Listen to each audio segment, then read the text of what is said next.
Assalamualaikum warahmatullahi wabarakatuh. Kepada para penonton di sana, jangan lupa subscribe channel YouTube rasmi kami, Ustaz Wadi Anwar Official, supaya anda tidak ketinggalan video-video dan ceramah-ceramah terkini saya.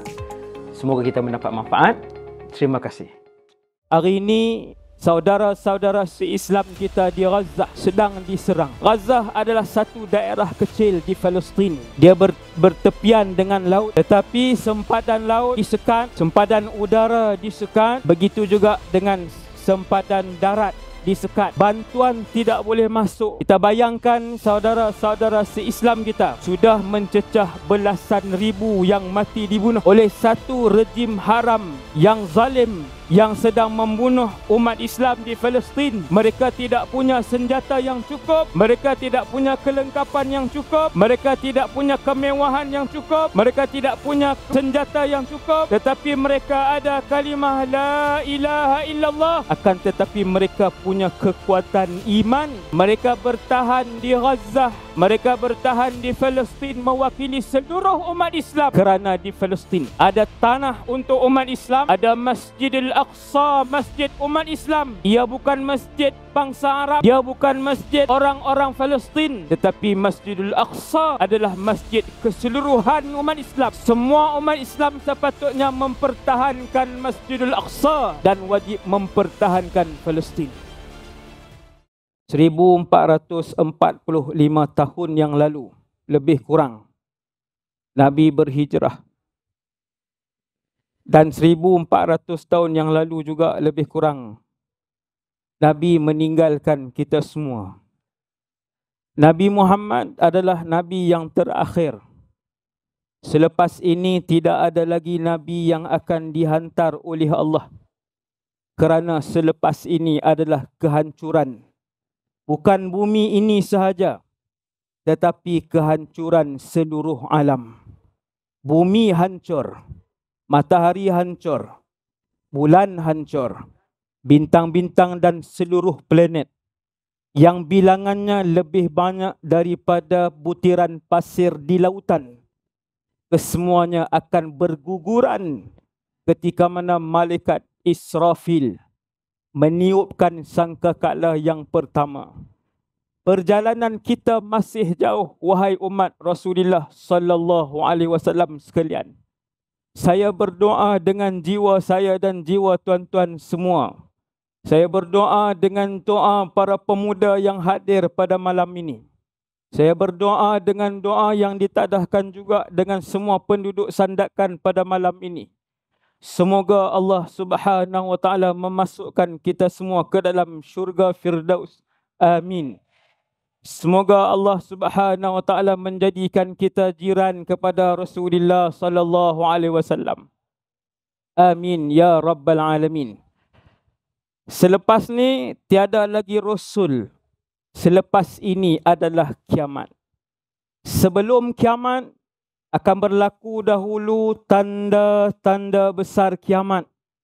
Bermula dengan keluarnya Dajjal, kemudian turunnya Nabi Isa untuk membunuh Dajjal, kemudian keluarnya Ya'juj wa Ma'juj, sekumpulan manusia yang bengis, yang tidak ada perasaan, yang tidak ada perikemanusiaan.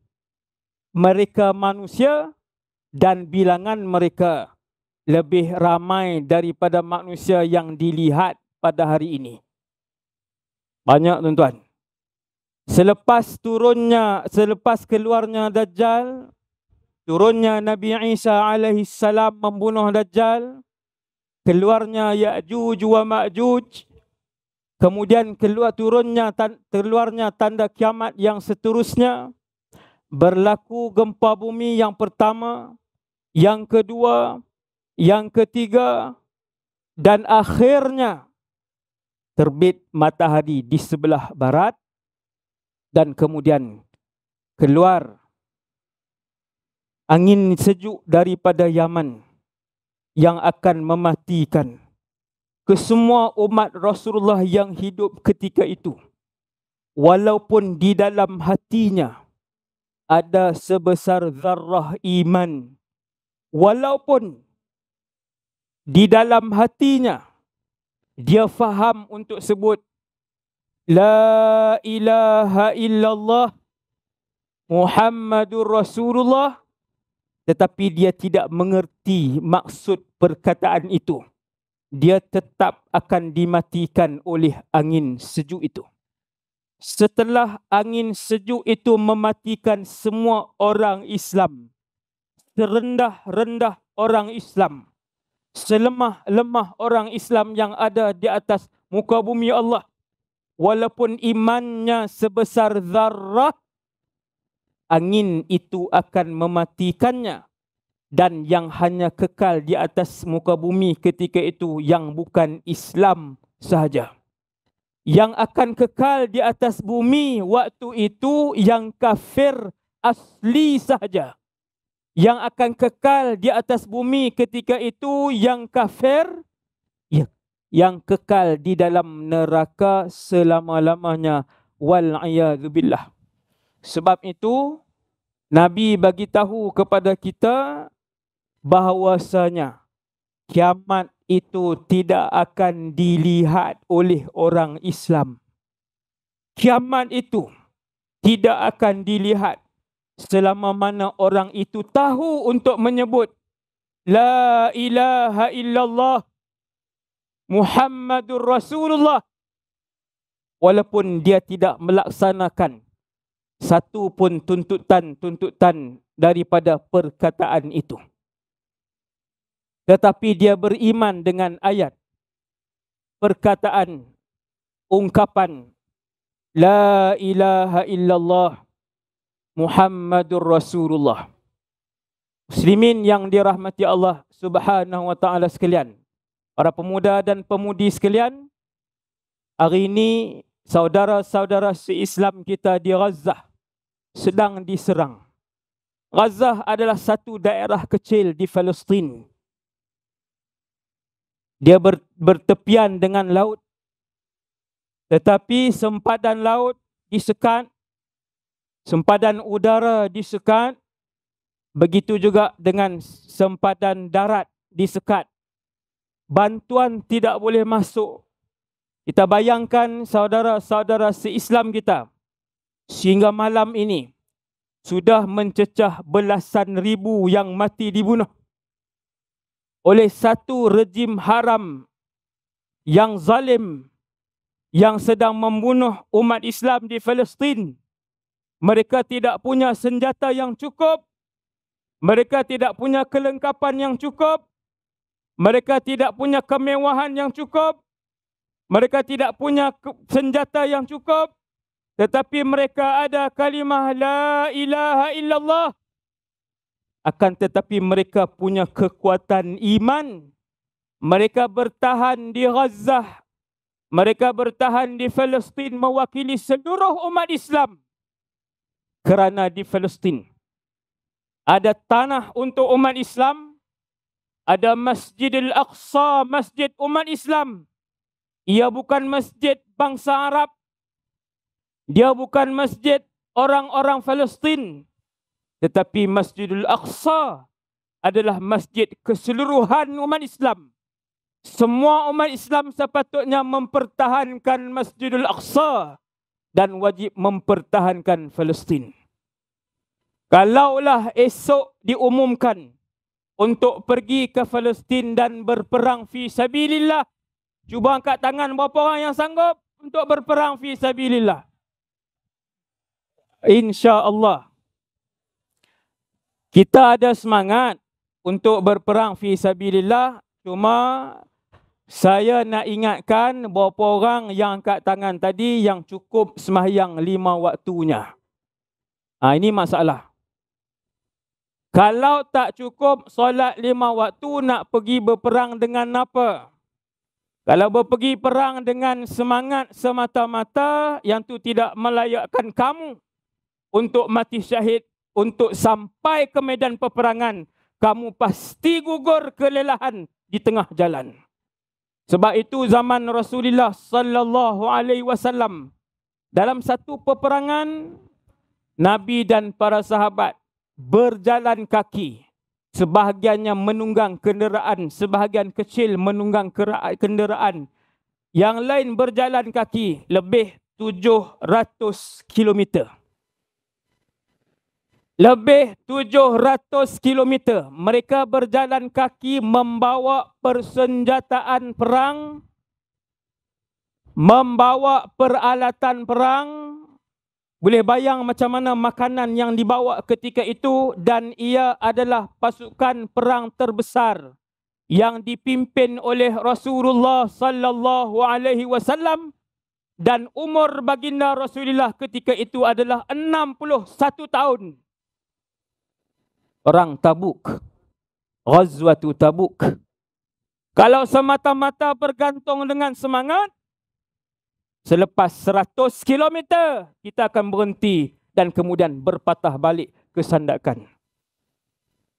Akan tetapi kalau pergantungan kita kepada Allah, hasbunallahu wa ni'mal wakil, wa ma taufiqi illa billah, kekuatan dan pergantungan kita kepada Allah, ini yang menjamin tentera-tentera Islam, umat-umat Islam yang terdahulu.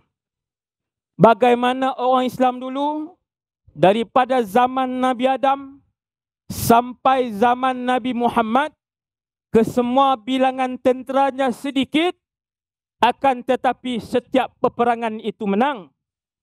Allah menyebutkan di dalam Al-Quran, Allah sebut, wa kam min fi'atin qalilatin ghalabat fi'atan kathiratan biiznillah. Betapa banyaknya pasukan-pasukan mujahidin, pasukan perang Islam dengan jumlah yang sedikit, akan tetapi boleh mengalahkan pihak musuh. Sepanjang zaman, apabila umat Islam berperang, walaupun jumlah mereka sedikit, tetapi yang menyertai peperangan itu adalah orang-orang yang bertakwa, orang-orang yang mendahulukan Allah, mengutamakan Allah, mendahulukan ibadatullah, bukan mengutamakan dunia, lebih-lebih lagi mengutamakan permainan game, melepak, buang masa dan meninggalkan solat. Yang ini tak boleh dan tak layak untuk menjadi jundullah, tak layak untuk menjadi tentera Allah, tak layak untuk menjadi panglima-panglima Allah, tak layak untuk menjadi asadullah, singa-singa Allah. Mesti dipenuhi dengan dua persiapan. Yang pertama ilmu, yang kedua iman. Dua persiapan yang penting. Balik daripada ceramah malam ni, dua perkara yang paling diperlu dijaga ialah yang pertama menjaga iman. Selalulah mengulang-ulangkan asyhadu an la ilaha illallah wa asyhadu anna Muhammadar Rasulullah. Dan yang keduanya menjaga solat di awal waktu secara berjamaah. Pegang erat-erat nasihat ini. Insya-Allah satu hari nanti kita akan berjumpa di medan perang bersama dengan Al-Imam Muhammad ibn Abdullah Al-Mahdi, insya-Allah. Muslimin dan muslimat, para pemuda dan pemudi sekalian, saya bukan ajak perang malam ni. Saya sebut supaya kita faham perang ni bukan lawan pinball, bukan lawan video game. Perang ini bukan berlawan baling belon. Perang ini adalah mengorbankan nyawa, meninggal keluarga, meninggalkan harta, dan akhirnya berjual beli dunia kita kepada Allah Subhanahu wa taala untuk kita membeli akhirat dan membeli keredaan Allah Subhanahu wa taala. 23 1445 Hijrah. Saudara-saudara se-Islam kita diserang, dibunuh. 2 bilion umat Islam, 2 bilion ramai umat Islam tidak ada satu negara pun yang mampu untuk menghulurkan bantuan. Amerika dah hantar kapal perang. Britain sudah hantar kapal perang. Amerika sudah hantar senjata. Tidak satu negara Islam pun yang sudah menghantar bantuan-bantuan tersebut. Inna lillah wa inna ilaihi raji'un. Akan tetapi, ketahuilah satu berita gembira untuk saya dan semua umat Nabi SAW pada malam ini, bahawasanya bumi Palestin, bumi Syria, suatu hari nanti sebelum kiamat, bumi itu yang digelar oleh Rasulullah, bumi Syam, akan menjadi pusat pemerintahan Islam sedunia, insya-Allah. Bumi Syam, bumi Palestin, bumi Syria, bumi Lebanon, satu hari nanti akan menjadi pusat pemerintahan Islam sedunia. Pemerintah ketika itu, presiden ketika itu, namanya Muhammad ibn Abdullah Al-Mahdi. Beliau bukan mentadbir Palestin dan Syria, tetapi pentadbiran dan kekuasaan beliau adalah kepada seluruh dunia ini, seluruh bumi ini. Bumi ini akan ditadbir dengan Islam. Jangan risau, itu berita gembiranya. Cuma persoalannya, sebelum Imam Mahdi, sebelum Nabi Isa menjadi presiden umat Islam seluruh dunia, akan berlaku sebelum itu adalah peperangan. Demi peperangan, demi peperangan, kemudian peperangan, kemudian peperangan. Persoalannya, apakah setiap peperangan yang berlaku itu akan disertai oleh kita semua yang mendengar pada malam ini ataupun tidak? Kita doakan kepada Allah, wahai Allah, muliakanlah kami dengan mati syahid. Wahai Allah, pilihlah kami semua yang hadir pada malam ini di padang ini untuk menjadi tentera-tentera Imam Mahdi, insya-Allah. Untuk menjadi tentera-tentera Nabi Isa bin Maryam, insya-Allah. Untuk menjadi tentera-tentera yang Allah pilih dan akhirnya mati syahid. Amin. Ya Rabbal Alamin. Sekarang perang di Palestin. Yang paling banyak yang mampu kita lakukan ialah boykot syarikat-syarikat yang menyalurkan dana ke Israel. Yang juga boleh kita lakukan, yang sangat memberi kesan dengan izin Allah, ialah berdoa. Berdoalah setiap hari kepada Allah. Berdoalah dan ulang-ulanglah doa itu, supaya Allah memberi kekuatan kepada seluruh rakyat Palestin dan memberikan kemenangan kepada pejuang-pejuang Islam di Palestin. Dan yang ketiga kita boleh lakukan ialah menyalurkan sumbangan keuangan kita kepada rakyat Palestin. Sebelum berlaku tanda besar kiamat, tanda kecil kiamat perlu dihabiskan. Tanda-tanda kecil kiamat perlu dihabiskan dulu. Malam ni 20-23, adakah tanda kecil kiamat sudah habis? Belum. Belum. Tanda kecil kiamat belum habis. Yang jumlahnya lebih kurang 100 lebih. Apabila selesai tanda kecil kiamat, terus akan berlaku tanda besar kiamat yang pertama. Sebelum berlaku tanda besar kiamat yang pertama, fasa untuk habis tanda besar, tanda kecil kiamat masih lagi panjang. Iaitu, saya cerita kepada semua kita. Sebelum berlaku tanda besar kiamat yang pertama, keluar Dajjal, turun Nabi Isa, bunuh Dajjal, keluar pula Ya'juj wa Ma'juj, itu tanda besar. Sebelum itu, umat Islam akan membai'ah. Bai'ah ni melantik seorang pemimpin teragung di kalangan umat Nabi Muhammad sallallahu alaihi wasallam. Pemimpin teragung itu namanya Muhammad bin Abdullah ataupun digelar Al-Mahdi. Dia akan keluar. Ketika dia dibai'ah, dia tidak dibai'ah di Kota Kinabalu. Dia tidak dibai'ah di Singapura.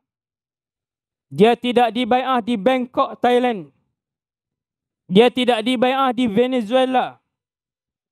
Imam Mahdi hanya akan dibai'ah di satu tempat, iaitulah di depan Kaabah, di dalam Masjidil Haram.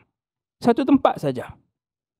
Tuan-tuan dengar orang mengaku Imam Mahdi di Johor Bahru, itu bukan Imam Mahdi, itu orang Johor Bahru. Tuan-tuan dengar keluar Imam Mahdi Jakarta, itu bukan Imam Mahdi, itu orang Jawa. Tuan-tuan dengar mengaku Imam Mahdi di Sydney, Australia, yang tu orang Australia. Imam Mahdi, dia hanya dibai'ah di satu tempat di dalam muka bumi Allah ni. Hanya di depan Kaabah, di dalam Masjidil Haram sahaja. Bukti terbesar dia Imam Mahdi. Bukti terbesar dia Imam Mahdi adalah peristiwa tentera yang keluar daripada Syria. Sekumpulan tentera zalim keluar daripada Syria waktu itu menuju ke Mekah, tempat Imam Mahdi dibai'ah, dan tentera ini ingin menyerang dan membunuh Imam Mahdi. Ketika tentera jahat daripada Syria ini keluar untuk memburu Imam Mahdi, keseluruhan tentera ini akan ditelan bumi. Kata para ulama, peristiwa tentera-tentera jahat ini ditelan kesemuanya oleh bumi, yang selamat satu atau dua orang sahaja, maka itu adalah peristiwa paling besar, yang paling sahih, bahawa yang dibai'ah itu adalah Imam Mahdi. Ini malam ni saya cerita frame dia, timeline dia, perjalanan dia, untuk persiapan kita semua satu hari nanti. Bukan bersiap untuk beli kuda semata-mata. Bukan bersiap untuk menempah pedang semata-mata. Tetapi bersiap untuk jadi Muslim yang baik, punyai akidah yang betul, Muslim yang ada akhlak yang baik, dan Muslim yang ada iman yang kukuh. Muslim yang ada ibadah yang telah pun lulus sepenuhnya. Muslimin, penduduk Sandakan yang dirahmati Allah Subhanahu wa ta'ala sekalian.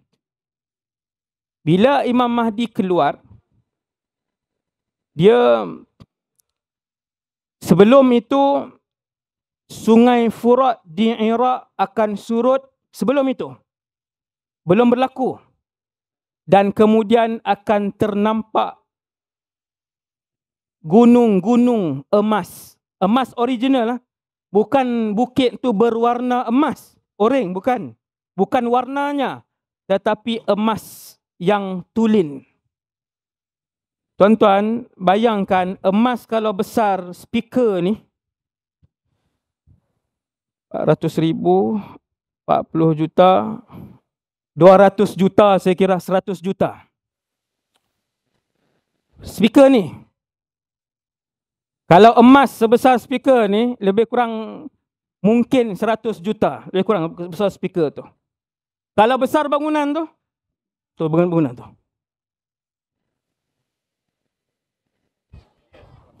Dah trilion harganya.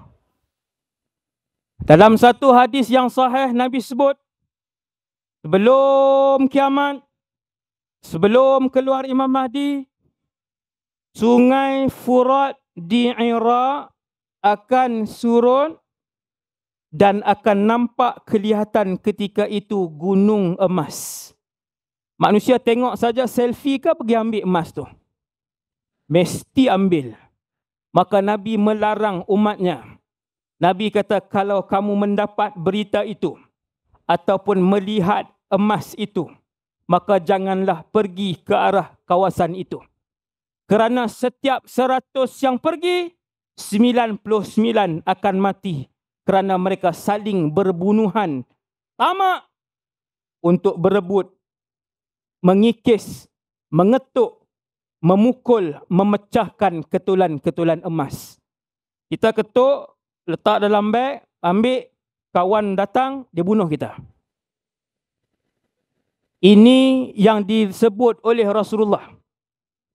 Kita orang Islam, kita percaya dengan apa yang disebutkan oleh Rasulullah. Nabi kata, jangan pergi. Kerana setiap 100 yang pergi itu, 99 akan mati. Kerana mereka saling berbunuhan. Kalau 1000 yang pergi, 900 orang saling berbunuh di antara satu sama lain.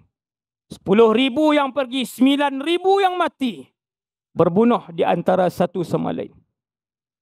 Habis dah tajuk gunung dan sebagainya, baru keluar Imam Mahdi. Perang pertama, perang kedua, perang ketiga, perang keempat, kemuncak peperangan. Umat Islam akan berkeseorangan. Bukan bilangan mereka seorang, tetapi hanya umat Islam. Mereka tidak dibantu oleh mana-mana bangsa dan agama lain. Kemuncak peperangan nanti ialah keseluruhan bukan Islam. Mereka akan bergabung. Keseluruhan bukan Islam. Mereka akan bergabung di bawah satu panji. Di bawah satu pasukan. Bayangkan berapa ramai waktu tu bukan Islam. Tetapi berita gembira yang disebut oleh Rasulullah sallallahu alaihi wasallam, walaupun bukan Islam bergabung ketika itu, pada siri yang terakhir peperangan, umat Islam yang diketuai oleh Imam Mahdi, mereka tetap memenangi siri perang yang terakhir itu. Tetap menang. Bilangan mereka sangat sedikit. Dan kesemua mereka adalah orang-orang yang beriman. Kesemua tentera-tentera itu adalah awliya Allah. Kesemua tentera-tentera itu adalah mukminun. Dan mereka adalah orang-orang saleh. Kesemuanya. Salat mereka kesemuanya di awal waktu. Salat malam mereka banyak. Puasa sunat mereka banyak. Sedekah mereka banyak. Akidah mereka benar. Pegangan mereka betul. Maka hanya kumpulan ini yang akan menjadi tentera dengan Imam Mahdi. Waktu itu Nabi Isa belum turun. Perang akhir tu, Nabi Isa belum turun. Perang itu dipimpin oleh Al-Imam Muhammad ibn Abdullah Al-Mahdi. Kemudian ketika perang telah pun berakhir, perang terbesar dunia berakhir, waktu itulah munculnya Dajjal. Ketika itu munculnya Dajjal la'natullahi alaih. Keluar di satu tempat yang disebutkan oleh Rasulullah dengan nama Asfahan. Dalam satu hadis lain Nabi sebut Khurasan, Iran. Di sana Dajjal akan keluar. Dajjal pernah berkata, dia pernah sebut, Dajjal ni, macam mana Ustaz tahu? Pernah jumpa ke? Bukan, saya pun tak pernah jumpa Dajjal. Dajjal pernah sebut satu ayat yang mana ayat itu didengari oleh 40 orang yang hidup pada zaman Rasulullah. Antaranya bernama Tamim ibn Aus Ad-Dari yang tersesat selama 40 hari di lautan, tidak tahu ke mana mereka sampai, masuk ke dalam satu putaran laut, akhirnya sampai ke sebuah pulau, terdampar, dan mereka berjumpa dengan Dajjal di pulau itu dalam keadaan diikat dengan ikatan yang begitu kuat, kedua-dua tangannya di belakang dan kedua-dua pahanya dirapatkan ke dada. Seluruh anggota badannya diikat dengan besi-besi yang kuat sebelum dia dilepaskan, sebelum dia dibebaskan, sebelum dia diizinkan oleh Allah untuk keluar daripada pulau itu pada satu hari nanti. Allah mengizinkan di tangannya pelbagai kuasa luar biasa, sehingga apabila Dajjal tunjukkan ke langit, lalu turunlah hujan. Sehingga apabila Dajjal tunjukkan ke mayat, maka bangunlah dan berbicara mayat itu. Sehingga apabila Dajjal tunjuk di satu tempat, maka tumbuhlah tumbuh-tumbuhan di tempat itu. Berkata Dajjal laknatullahi alaih, ketika mana dijumpai di dalam pulau itu, di dalam gua itu, Dajjal sebut, tidak ada tempat, tidak ada satu kampung pun kecuali aku akan sampai kepada kampung itu. Wal'iyadzubillah. Maksudnya, tuan-tuan duduk di Sandakan, tuan-tuan kata Sandakan jauh, tak sampai kot. Kita duduk di Kinabatangan, kita Batangan jauh, mungkin tak sampai. Dia dah sebut, tidak ada kampung illa habaqtuha, kecuali aku akan sampai. Kelajuannya adalah seperti angin yang bertiup kencang. Wallahu a'lam. Kenderaan apa yang dia naik, wallahu a'lam. Akan tetapi, apabila dia datang, di mana pun dia datang, manusia akan datang beramai-ramai. Inna lillah wa inna ilaihi raji'un. Kenapa manusia datang beramai-ramai?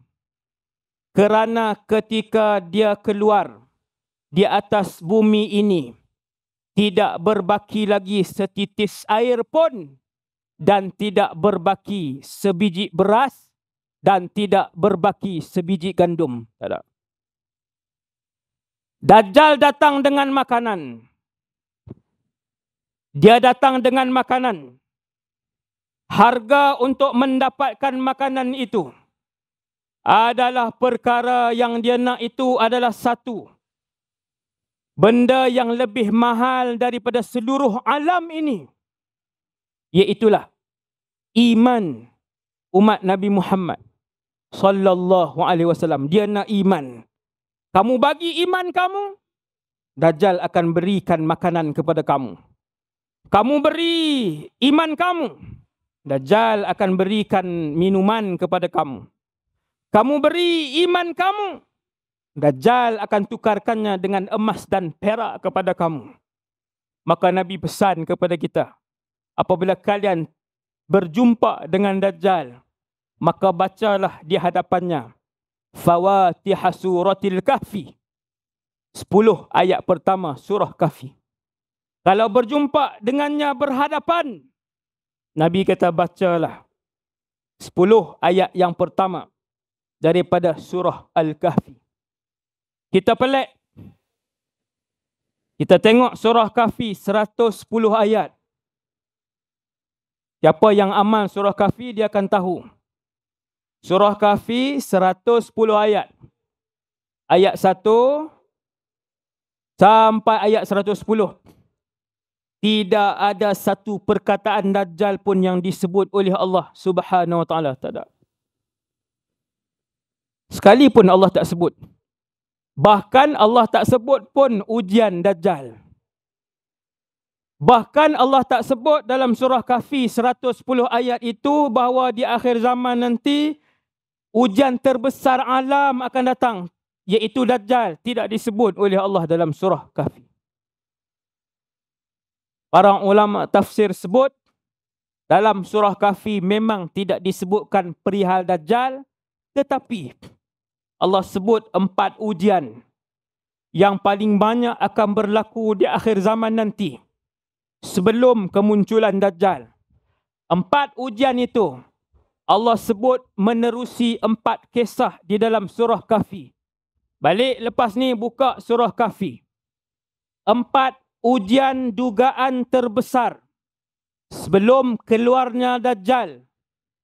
Disebutkan oleh Allah 4 dugaan itu menerusi 4 kisah. Yang pertama, kisah Ashabul Kahfi. Ia melibatkan ujian kepercayaan, i'tiqad kita kepada Allah Subhanahu wa taala. Kisah Ashabul Kahfi. Yang kedua, kisah 2 orang sahabat, yang seorangnya Islam, yang seorangnya kaya raya, tetapi tidak beriman dengan hari akhirat, tidak beriman dengan hari kebangkitan. Maka ia adalah fitnah harta. Yang ketiganya, kisah Nabi Musa dan Nabi Khadir. Ia adalah berkaitan dengan ujian ilmu, yang mana ramai orang-orang yang jahil akan bercakap. Lebih daripada itu, orang-orang jahil ini akan menyerang alim ulama dengan panggilan yang keji, dengan panggilan yang hina, dan membuat fitnah hampir tiap-tiap hari dalam YouTube, media sosial dan sebagainya kepada para ulama Ahlus Sunnah wal Jamaah. Orang biasa ni, orang awam yang ruwai bidah, kata Rasulullah sallallahu alaihi wasallam. Itu ujian yang ketiga, ujian ilmu, fitnah ilmu melalui pengkisahan Nabi Musa dan Nabi Khadir alaihi wassalam. Dan ujian yang keempat adalah ujian kuasa, fitnah kuasa melalui kisah Zulqarnain. 4 ujian yang paling banyak sekali di akhir zaman sebelum keluarnya Dajjal disebut oleh Allah dalam surah Al-Kahfi. Maka Allah turunkan surah Kahfi sebagai perisai terkuat. Wahai umat Nabi Muhammad sallallahu alaihi wasallam, pada malam ni yang mendengar di padang ini dan juga di media sosial sana, sesungguhnya Allah menyediakan pelindung yang terkuat untuk setiap umat Rasulullah sallallahu alaihi wasallam untuk tidak dapat didekati oleh Dajjal dan tentera-tenteranya. Ialah dengan menjaga iman dan akidah yang betul, menjaga ibadah, dan juga mengamalkan surah Al-Kahfi. Amalkan surah Kahfi. 10 ayat yang terawal, 10 ayat yang terakhir. Setiap hari, insya-Allah, saya sebut malam ni, tuan-tuan akan melihat kesan, insya-Allah, bagaimana Allah menjaga kita daripada seluruh fitnah-fitnah kecil yang berlaku hari ini sebelum keluarnya bapa segala fitnah dan ujian, iaitulah Dajjal laknatullahi alaih. Ujian pertama untuk mengakhiri ceramah pada malam ni, saya sebut sikit 4 ujian ni. Nombor 1, ujian kisah Ashabul Kahfi. Yang mana Allah nak sebut tentang ujian ataupun fitnah kepercayaan, i'tiqad, iman kita dengan Allah. Ashabul Kahfi ni pemuda. Mereka muda-muda. Mereka hidup pada satu zaman 1000 tahun yang dulu.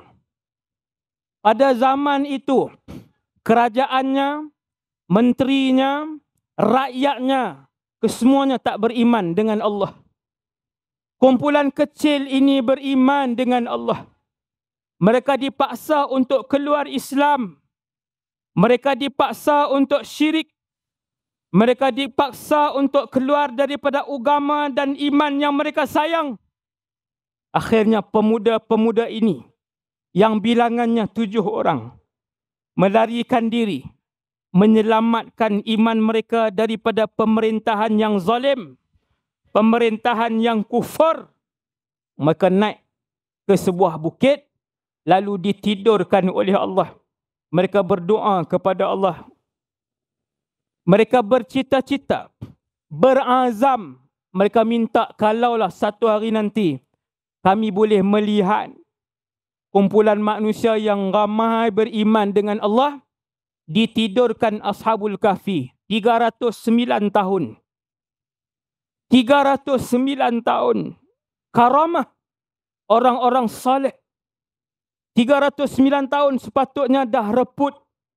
Tulangnya sudah hilang. Tetapi Allah nak tunjuk, disebabkan pemuda-pemuda ini mempertahankan iman mereka, mempertahankan akidah mereka, mempertahankan hadiah la ilaha illallah yang Allah bagi. Mereka tak sanggup untuk jual walaupun pemerintah zalim nak tangkap dan bunuh mereka. Selepas 300 tahun, mereka bangun, penduduk di negara itu kesemuanya, termasuk kerajaan dan rajanya, telah pun beriman kepada Allah Subhanahu wa taala. Yang kedua, kisah seorang kawan yang soleh miskin, tidak punya anak, tidak punya harta. Seorang lagi kaya raya, mempunyai anak yang ramai, harta yang banyak, mempunyai 2 kebun yang luar biasa. 2 kebun yang luar biasa ni maksudnya kebun yang berjalan di tengah-tengahnya air sungai yang mengalir dengan deras. Di kebun tu pula, kalau kita orang Melayu ni di Malaysia, maksudnya kalau kebun tu ada buah durian, celah-celah tu juga ada buah manggis, di celah-celahan tu juga ada buah petai, ada buah cempedak, ada buah nangka, ada buah mempelam, dan mengeluarkan buah. Ini bukan contoh. Kisah dua lelaki yang berkawan itu adalah kisah benar yang Allah rekodkan di dalam Al-Quran, yang si kaya itu dengan bangganya mengatakan bahawa dia tak percaya dengan hari kebangkitan. Dia tak percaya dengan Allah. Allah uji dia dengan harta. Kekayaan dia yang melimpah ruah tidak menyelamatkan dia daripada azab neraka. Kekayaan dia yang melimpah ruah tidak menjamin keselamatannya di akhirat. Kawan dia yang baik tegur dia, sepatutnya kamu masuk ke dalam kebun kamu yang hebat. Seluruh negeri tahu kebun kamu hebat, mewah, mengeluarkan buah yang banyak, sehingga kamu menjadi kaya raya. Sepatutnya kamu kata, Masya Allah, la quwata illa billah. Itulah sepatutnya yang disebutkan. Dan akhirnya Allah uji lelaki ini. Ditarik nikmat kebunnya, ditarik nikmat anak-anaknya, ditarik nikmat hartanya. Itu ujian harta. Yang ketiga, fitnah ilmu. Di akhir zaman, kejahilan berleluasa. Di akhir zaman, ramai yang tidak faham sepenuhnya tentang agama. Di akhir zaman, ramai orang-orang jahil yang berani bercakap tentang agama. Mereka disebut oleh Rasulullah sebagai Ar-Ruwaibidah. Apabila orang-orang yang jahil bercakap tentang agama, mereka tidak segan silu untuk mengutuk para ulama. Mereka tidak segan silu untuk memaki hamun para ulama. Kerana golongan ini telah pun dinyatakan oleh Rasulullah, mereka akan keluar dengan banyaknya, tidak malu untuk mengisytiharkan dan bercakap di depan khalayak ramai. Wal'iyadzubillah. Sebab tu Nabi Musa, walaupun dia adalah yang paling alim di kalangan umatnya, Allah tunjuk, wahai Musa, ada lagi yang lebih alim daripada kamu, iaitu Khadir alaihi salam. Pergi. Nabi Musa pun nak tuntut ilmu. Panjanglah kisah dia, 1 jam. Dia pun keluar. keluar bersama dengan muridnya, orang kanannya Yusha' ibn Nun alaihissalam, sampailah berjumpa dengan Nabi Khadir alaihissalam. Kemudian fitnah yang terakhir adalah fitnah kuasa. Ujian melalui kuasa yang begitu banyak. Di akhir zaman, susah untuk kamu mencari seorang pemimpin yang benar-benar takutkan Allah. Di akhir zaman, susah untuk kamu mencari seorang pemimpin yang benar-benar amanah, yang benar-benar mendahulukan akhirat ke atas dunia. Di akhir zaman, kamu akan melihat pemimpin-pemimpin bercakaran dan bermusuhan semata-mata untuk mendapatkan kuasa. Wal'iyadzubillah. Maka Allah bawa cerita Zulqarnain, seorang raja yang saleh. Dia kaya. Kekayaannya bukan di satu negeri.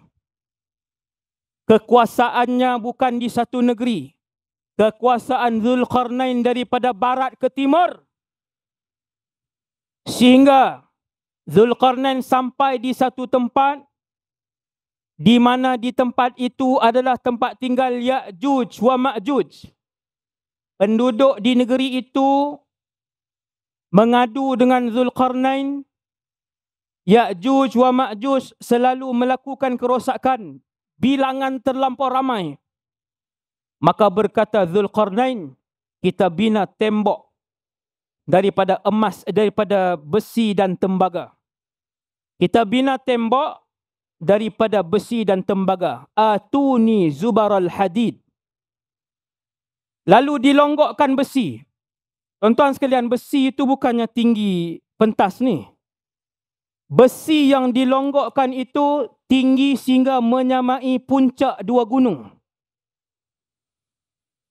Nak cari mana besi itu? Teknologi mana nak hasilkan besi sebanyak itu? Besi itu dikumpulkan, wallahu a'lam, berapa bilion tan besi itu dipenuhkan di antara dua gunung sehinggalah sampai ke puncak. Kemudian dicairkan tembaga, dituang dari atas. Atuni zubaral hadid. Sampailah dah dipenuhkan ketulan besi, dicairkan tembaga, tembaga yang cair itu dituang di celah-celah bongkah besi dan dia menjadi benteng yang mana Ya'juj wa Ma'juj sampai hari ini tidak dapat menembusi benteng itu. Teknologi itu kalau zaman hari ini tidak dapat diungkap oleh akal dan kemajuan hari ini.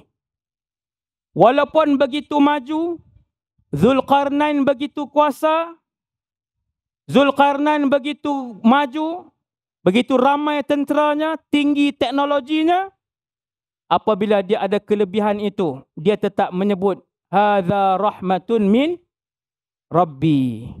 Ini adalah kelebihan yang diberikan oleh Tuhanku. Walaupun berkuasa secanggih itu, sebesar itu, sejauh itu, Zulqarnain masih lagi tawaduk, masih lagi mengembalikan kesemua kelebihan itu kepada Allah Subhanahu wa ta'ala. Jadi saya rasa sekadar itu dulu untuk ceramah malam ni, 9.30 sahaja ceramah saya untuk malam ni. Semoga kita mendapat manfaat dan juga peganglah elok-elok sanan ringkas yang saya berikan sebentar tadi. Betapa untungnya kita seandainya kita diberikan peluang untuk bersama-sama dengan Imam Muhammad ibn Abdullah Al-Mahdi menyertai pasukan beliau dan juga dikurniakan oleh Allah syahadah fi sabilillah. Amin ya rabbal alamin.